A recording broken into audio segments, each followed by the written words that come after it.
Guys, आज हम लोग TG113 का और एक बार साउंड टेस्ट करने वाले हैं। तो आज हम इसका मेमोरी कार्ड से साउंड टेस्ट करेंगे। पिछले बार हम लोग इसका मोबाइल से साउंड टेस्ट किए थे।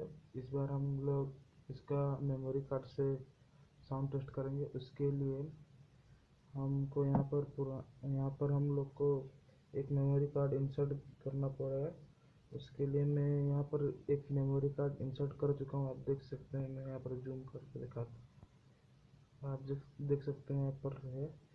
तो मैं इसे और बार लगा देता हूँ और इसे ऑन करके देखते हैं।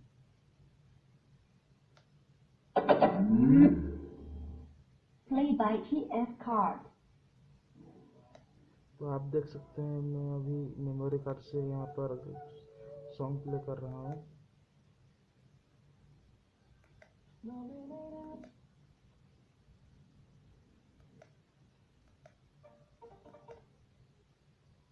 आप देख सकते हैं, मैं यहाँ पर